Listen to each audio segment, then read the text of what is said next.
So for an intro here, before we really get started on project 3, our natural dye project, it has a few more steps and also a few more variables because it's not a industrially made product.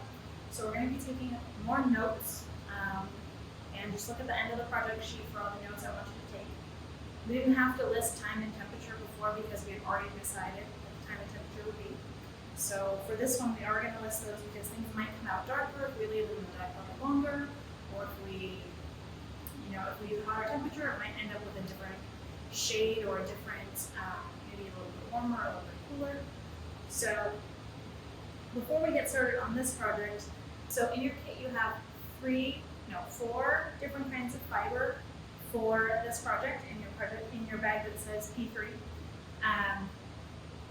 Some of you have a cotton roving and some of you have a bamboo roving, but you all have at least one kind of roving, 2 kinds of fabric, and 1 kind of yarn. The yarn that you have is the Inca cotton, and the other 2, I don't remember off the top of my head, but they are on your project sheet. So because we have a limited amount of fabric and we have a limited amount of dye stuff, the dye stuff being the madder, the Osage orange, and the alkanet that you were given, it's easy to tell what the dye stuff is because it's the only thing that's really brightly colored in your kit, and those are all labeled. We want to first measure how much dye stuff we have and measure how much fabric we have to make sure that we have enough dye stuff and enough fabric to go together. So with our natural dyes, we're going to be using 100% of the original weight of goods. So that means I gave you about 2 ounces of dyed stuff, so you can dye about 2 ounces of fabric with each of those colors.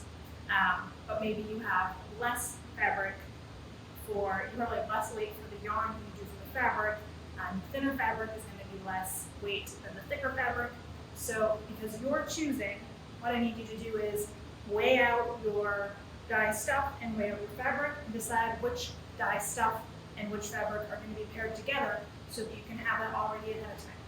And then cut your fabric, and then mordant your fabric. Another cut, and then scour, and then mordant. We'll have a whole video about mordanting, which is the process that we have to do before dyeing with natural dyes, because natural dyes are adjunctive dyes, so they do not molecularly bond with the fiber on their own. So that's kind of the difference between a dye and a stain, is whether or not it's really penetrating on the molecular level the way that the other chemicals that we're using are. So I'm standing here in front of my madder pot, and coming up we have a video about mordanting, which is the before dyeing process, a video about extracting the dye stuff, or the dye from the dye stuff. So basically we're making a stock solution, but we're doing it kind of like steeping tea. And then we'll have another video about,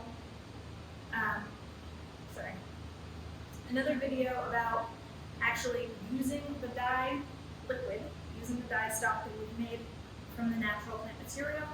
And then another video at the very end, which is taking you to part 2 of your project, which is about modifying your already dyed materials after the natural dye process. So because they've been dyed in this way, we can put them in certain circumstances, and that will change the color and create different,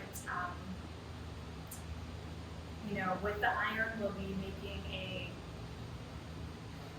all the colors get toned more neutral and a little bit darker, so it's called satinin when you use an iron modifier, just for an example, but we'll have a whole other video about that.